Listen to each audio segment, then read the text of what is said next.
حققت حوالي 50 مليون مشاهدة في أقل من 150 يوم. مش بس كده، عندنا شورت وصل 11 مليون، وواحد تاني معدي ال 4 مليون، وثلاثة تانيين فوق ال 2 مليون، وغيرهم كتير معدي المليون. أهلا بكم يا جماعة، أنا شهاب وجربت أشتغل على اليوتيوب شورتس لمدة 150 يوم، وقدرت أحقق الربح في خلال آخر 15 يوم بس من الفترة دي. في الفيديو ده هشارككم إزاي بالظبط قدرت أفعل الربح، وهل فعلا يستاهل تبدأ تعمل شورتس ولا لأ، وكل حاجة لازم تعرفها عن الأرباح وخلافه. بس في مفاجأة بقى كمان في آخر الفيديو هعلن عنها، احرص إنك تتابع للنهاية. في البداية خليني أقول لك إنك عشان تنضم لبرنامج شركاء يوتيوب لازم يكون عندك 1000 مشترك، وواحد من الشرطين 4000 ساعة مشاهدة في آخر 12 شهر، أو 10 مليون على الشورتس خلال آخر 90 يوم. أنا قدرت أحقق من خلال الشورتس، وده الأصعب. ليه؟ لأن في سر عايز أقوله لك، إن مش المشاهدات اللي بتشوفها على الشورتس هي نفسها اللي بتتحسب، لا، في حاجة اسمها المشاهدات المقصودة، هي دي اللي بتتحسب، وتقريبا محتاج ضعف المشاهدات العادية، يعني حوالي 20 مليون عشان تحقق الشروط. بقت أصعب صح؟ بقول لك يا شباب ما ترغش كتير، الموضوع هيجيب فلوس حلوة ولا لا؟ تعال الأول أقول لك إزاي يوتيوب بيحسب الأرباح. في حاجة اسمها RPM، ودي الأرباح لكل 1000 مشاهدة. بالنسبة للشورتس بتعتمد بشكل أساسي على بلد المشاهدين، وطبعا في منطقتنا العربية بتكون أقل بكتير من أوروبا وأمريكا. هديك بس هنت بسيط كده عن RPM، بيبقى حوالي 2%،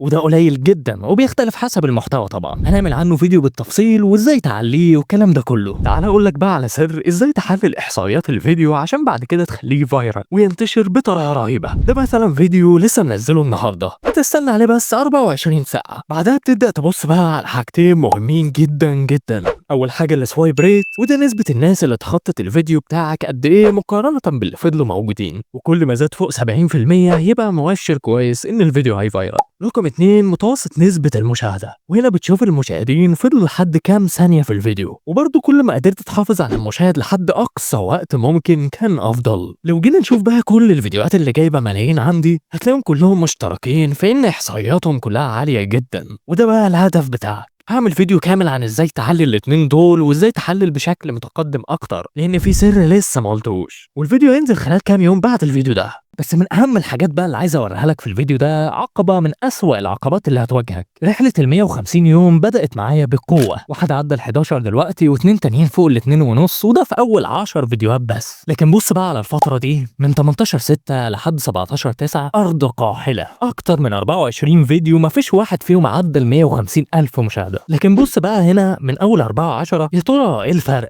الاستمراريه. بكل بساطه رغم ان الشورتس كانت كويسه جدا بس ما جابتش مشاهدات عاليه، كنت بركز على الجوده. لكن بص هنا بقى رغم ان بعضهم ما كانش افضل حاجه، لكن الفيديوهات كانت بتضرب وبتفايرال، وهنا كنت بركز على الكميه. طيب هتسالني معلش يا شباب سؤال فضولي كده، اشمعنى ما كنتش بتستمر وفجاه بدات تستمر وما فوتش ولا يوم؟ هقول لك مبدئيا انا طالب في كليه علوم، يعني كميه ضغط مش طبيعيه. ثانيا بشتغل فول تايم 8 ساعات جنب الكليه، عايزني اجيب وقت ازاي؟ ده كويس ان انا كنت بنزل اصلا. طيب حليت الموضوع ده ازاي؟ بكل بساطه جبت سكريبت رايتر معايا بيجهز لي الشورتس والسكريبت، وانا بعمل الفويس اوفر والمونتاج. فبكل بساطه فالاستمراريه مهمه جدا جدا جدا. نيجي بقى لوقت المفاجاه، وهي ان انا هعمل تحدي. هنبدا قناه جديده من الصفر، من اول ما نسميها مع بعض ولحد ما نحقق الشروط في خلال 3 شهور. هعمل بث مباشر هنا على القناه بدايه من يوم 11/11 الساعه 11. ايه رايك في الحركه دي؟ مروق عليكم ها؟ هنبث كل يوم وهستعرض العمليه بالكامل، من اول اختيار الفيديو وعمل المونتاج وتحليل احصائيات الفيديو بعد نزوله، يعني مفيش احسن من كده. المثير بقى لو انا ما حققتش الشروط هيبقى في عقاب، وهو ان انا هخسر كل اللي عملته. اكبر انجاز ليا على اليوتيوب القناه دي هخسرها، وهتروح للسكريبت رايتر اللي معايا. المهم بقى هتلاقي قناه تليجرام في الوصف، هنزل فيها اي تحديثات،